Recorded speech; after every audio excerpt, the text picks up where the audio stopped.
Ta'ala. Siap membuktikan iman kita, siap menjaga iman kita. Buktikan, maksimalkan tabungan kurbannya, maksimalkan tabungan umroh dan hajinya, maksimalkan sedekahnya. Saya kira maksimalkan tabungan dan pinjamannya kepada Allah Subhanahu wa Ta'ala. Bismillah. Mudah-mudahan Allah berkenan memberikan kita kemudahan. Umahat semuanya, kita lihat lagi ayat yang lain. Masih kita tadabbur ayat yang terkait dengan kelapangan dan kesempitan rezeki. Adalah surah Al-Munafiqun ayat ke-10.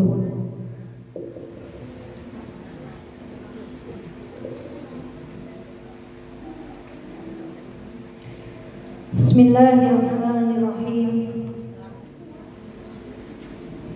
Wa anfiqu mimma razaqnakum min qabli ay ya'tiya ahadukumul maut. Wa anfiqu, Allah memerintahkan kita, dan nafkahkanlah rizki yang telah Allah berikan kepada kalian. Min qabli, sebelum ayyatiya ahadukumul maut, sebelum kata Allah datang kepada kamu sekalian al-maut, yaitu kematian. Jadi Allah memerintahkan kepada kita untuk menafkahkan rizki yang diberikan kepada Allah sebelum datangnya kematian. Ini adalah perintah dari Allah Subhanahu wa Ta'ala. Fayaqulu Rabbi laula akhartani ila ajalin qarib. Sebelum engkau akan mengatakan setelah kematian itu, Rabbi, ya Tuhanku, laula akhartani ila ajalin qarib. Ya Allah, jika saja engkau berikan aku waktu sedikit saja sebelum datangnya ajal ini, fa'asaddaqa, maka sesungguhnya aku akan bersedekah, wa akum minas sholihin, dan sesungguhnya aku akan menjadi termasuk orang-orang yang berbuat amal sholih. Jadi Allah sesungguhnya sudah memperingatkan kepada kita khusus terkait sedekah ini. Jangan sampai engkau menjadi orang yang menyesal sesudah datangnya maut. Jadi Allah sedang menggambarkan kepada kita gambaran dari kita sendiri yang nanti ketika sudah meninggal, salah satu penyesalan kita adalah kita belum pernah atau masih sedikit sedekah kita, sehingga kita akan berkata kepada Allah Subhanahu wa Ta'ala, Rabbi laula akhartani, jika saja engkau memberikan aku kesempatan sedikit saja, tolong jangan matikan aku dulu, kembalikan aku ke dunia. Untuk apa? Fa'asaddaqani, aku akan bersedekah. Jadi umat, ini harus betul-betul menjadi lecut bagi kita. Penyesalan kita ketika kita nanti meninggal itu bukan ketika ya Allah kembalikan aku supaya aku bisa sholat, ya Allah kembalikan aku supaya aku bisa puasa atau bisa tilawah. Tetapi penyesalan terbesar kita adalah ketika kita tidak bersedekah. Umahat masih ingat bagaimana ada kisah seorang sahabat yang ketika meninggalnya dikabarkan oleh Rasulullah SAW, dia berteriak. Apa yang diteriakkan? Aduh, kenapa bukan yang itu? Kenapa yang ini? Aduh, kenapa bukan yang? Kenapa sedikit, tidak semua.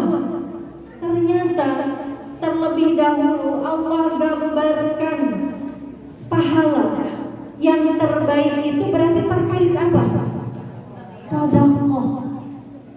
Jadi menjelang ajal seseorang, Allah sudah menggambarkan besarnya pahala sedekah kepada kita di ambang maut kita, sehingga seseorang sahabat tersebut bisa masih berteriak di ajalnya terkait sedekahnya. Jadi umat semuanya, ini harus betul-betul menjadi lecut bagi kita, bahwa kita harus memotivasi diri kita sebelum datangnya ajal kita untuk memaksimalkan sedekah kita. Jadi umat, pinjaman yang terbaik ini fungsinya apa? Pertama, untuk melapangkan rizki kita di dunia. Yang kedua, sesungguhnya untuk melapangkan kehidupan kita di akhirat. Ini yang terpenting. Jadi Masya Allah, pinjaman terbaik kepada Allah Subhanahu wa Ta'ala sesungguhnya adalah untuk fid dunya hasanah wa fil akhirati hasanah. Kita bolak-balik melatunkan doa sapu jagat ini. Rabbana atina fid dunya hasanah wa fil akhirati hasanah wa qina adzabannar. Padahal sesungguhnya sudah Allah berikan resep termudah dari ayat-ayat Al-Quran yang merupakan panduan dari kehidupan kita. Indah, mudah menurut Allah. Tinggal apakah kita mau menyambut seruan Allah itu atau tidak. Bismillah, mudah-mudahan Allah lapangkan hati kita untuk meminjamkan pinjaman yang terbaik kepada Allah. Kita sekarang tadabbur ayat lagi. Tadi surah Al-Baqarah 245, kemudian surah Al-Munafiqun ayat 10. Ini kumah sambil kita belajar memahami kandungan ayat-ayat, ya, karena umat semua sebagian besar adalah para guru. Insya Allah kapan-kapan akan menggantikan saya mengajar di depan. Ya, makanya bertahap kita belajar. Sekarang kita lihat ayat yang lain, surah Ali Imran. Surah Ali Imran ayat 134. Ini untuk terus mengurangi kebakhilan dalam hati kita. Bismillahirrahmanirrahim. Diawali dari surah ke-133 dulu, ya. 133 dulu. 133, 134 ini adalah dua ayat yang sangat terkait. Bismillahirrahmanirrahim. Wasari'u, kata Allah, maka bersegeralah ila maghfiratin mir rabbikum, kepada maghfirah, ampunan dari Allah Subhanahu wa Ta'ala, wa jannah, dan mendapatkan surga, arduha, yang luasnya as-samawati wal ardh, seluas langit dan bumi. Jadi kata Allah, mau enggak aku berikan ampunan dan surga yang seluasnya seluas langit dan bumi, maka bersegeralah. Jangan tunda-tunda waktu, karena kita tidak tahu kapan datang maut. Maka Allah bilang wasari'u, bersegeralah, jangan tunggu besok, segeralah untuk fastabiqul khairat, untuk mendapatkan apa? Maghfiratin mir rabbikum, ampunan, wa jannatin arduhas samawati wal ardh, dan jannah yang luasnya seluas langit dan bumi. Mau mahal? Mau, pasti semuanya mau. Uiddat lil muttaqin, yang akan diberikan kepada orang-orang yang bertakwa. Nah, Siapakah orang-orang yang bertakwa itu? Kita lihat ayat 134-nya. Siapakah orang-orang yang bertakwa yang Allah janjikan tadi ampunan dan jannah yang luasnya seluas langit dan bumi? Alladzina yunfiquna fis sarra'i wad-dharra, yaitu orang-orang yang menafkahkan hartanya baik dalam kondisi lapang maupun sempit. Allah tahu kita bakhil, Allah tahu kita tukang nunda-nunda amal. Maka Allah katakan kalau mau sedekah itu jangan nunggu lapang, kamu sempit pun harus sedekah, karena kita tidak tahu kapan ajal itu akan datang. Dikaitkan lagi tadi dengan ayat Al-Munafiqun ayat 10. Kalau kamu ingin menjadi orang-orang yang bertakwa, maka sedekahlah, mau dalam keadaan lapang ataupun sempit. Kalau kamu mau Allah ampuni dosamu, sedekahlah. Kalau kamu mau mendapatkan surga yang semua ingin, buktikan dong, kata Allah, dengan menafkahkan rizkimu baik dalam keadaan lapang maupun sempit. Orang kaya infak 1 juta, kalau hartanya itu ratusan juta, wajar.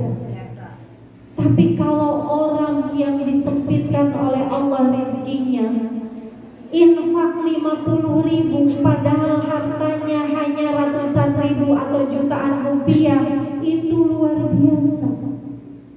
Artinya kembalinya bukan kepada nominal, kembalinya adalah kepada kemampuan kita, siqah kita, mujahadah kita dalam mengeluarkan rupiah yang diberikan oleh Allah. Kita di dompet punya 10.000, dikeluarkan berapa umahan?